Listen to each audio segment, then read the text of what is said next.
Hi, so I just wanted to spend a little bit of time explaining what a CPA meeting is. Now CPA stands for Care Programme Approach, and the CPA meeting is when we get people together to kind of discuss plans and make sure that there's stuff in place to keep you well and help you in the future.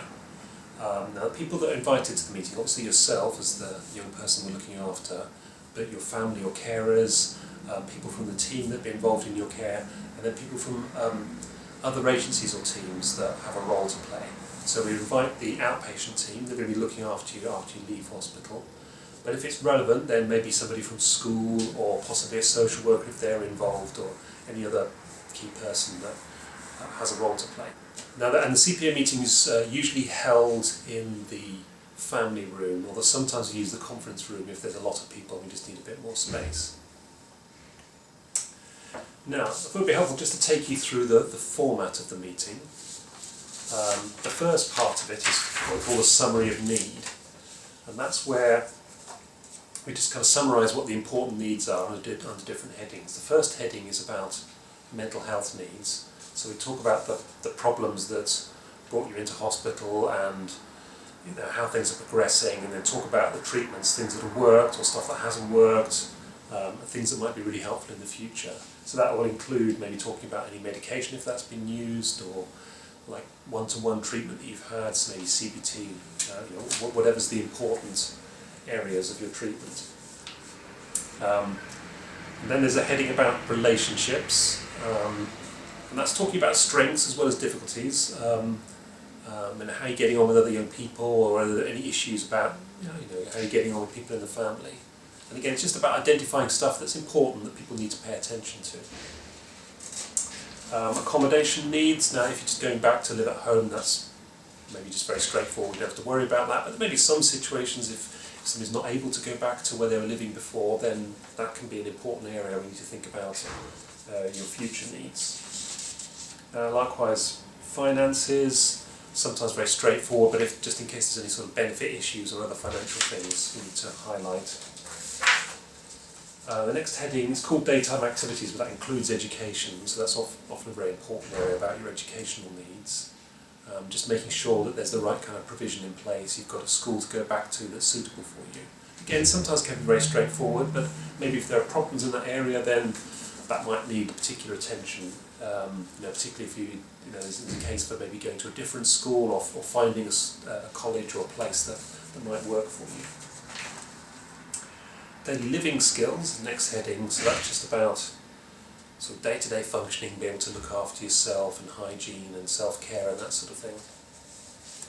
And again, so it's just making, if there are any particular needs in that area that people need to be paying attention to. And then physical health, particularly if that's relevant to your mental health needs, that's something we just need to sort of highlight areas that people need to be aware of. Then we have a section called risk behaviour, and that's just important in terms of summarising areas where there might be some risk of dangerous things happening. And there's nothing judgmental about that, it's not about criticising you or anything like that, it's just about making sure people are aware of important things where maybe extra support and help is needed. Okay, so once we've completed that, and also important to say that we sort of summarise this information, but it's very important that you feel part of that discussion. If there are things you disagree with, or things you think we've missed out, then by all means, chip in and point that out. And so we want to have a discussion where we've got sort of a shared agreement about what we think the needs are. And when we've done that, then we move on to what is called the care programme. So really just like a list of what are the important things that need to happen. And often that's also thinking ahead to leaving hospital. When would you be ready to be discharged? What's the best timing of that? Should that happen quite soon, or does it need to be further work need to happen?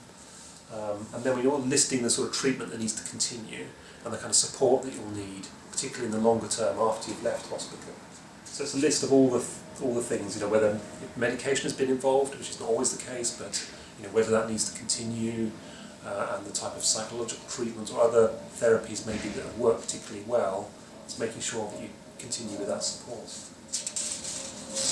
And likewise, the other sort of needs I mentioned, if there are things like educational needs or accommodation, and that might need to be an important part of the plan as well. Now once we've got an agreement about that, and again it's all about discussing it jointly, so we'll bring ideas about what we think the plan should be, but it doesn't mean it's all set in stone. Things always work much, much better if you genuinely understand the plan and agree, and if you've contributed, if you think, well, there's a different way of looking at this, or a different way of approaching things, we need to share that information and make sure we've got a good shared understanding. So the last section is about crisis plan. So this is just particularly thinking about after you've left hospital, what are the things that people need to look out for as kind of warning signs in case things do go wrong, and then how should people respond? How do you get help if there was an urgent situation, say in between sort of planned routine meetings?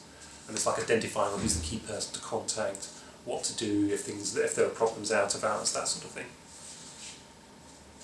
And then just at the very end, we also just write down the clinical diagnosis. That very much relates to what we were talking about at the beginning, the mental health needs.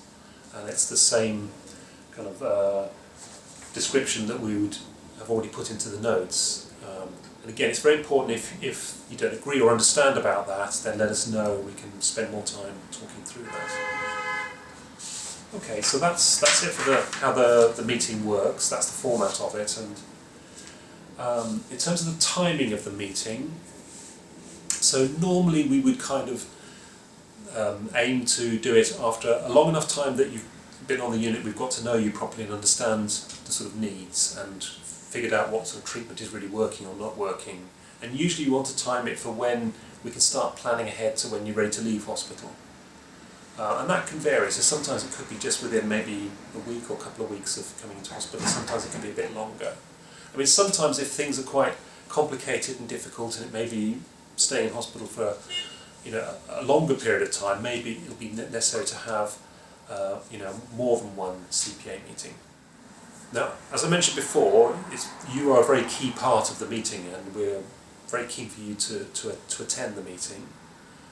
And we invite other people that we think are very important as well in your help and care in the future. But you do have a say in that. If you don't feel comfortable with certain people we think should be there, then that's fine, and we can discuss that, and sometimes we can maybe come to different arrangements or just agree that they won't come to the meeting. So again, it's very important that you feel part of that. So I know some people sometimes do find it quite sort of intimidating, the idea of being in this big meeting, lots of people there talking through difficult things. That's very understandable. But most young people do actually manage really well when they actually come to the meeting.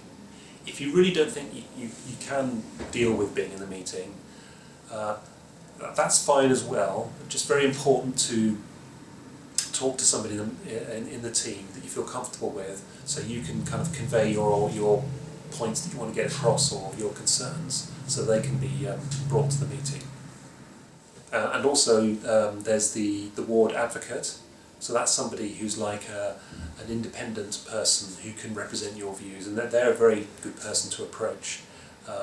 If you're unhappy about what people are advising or recommending, and you just want some help in getting your point across, you should always feel comfortable going to speak to the advocate.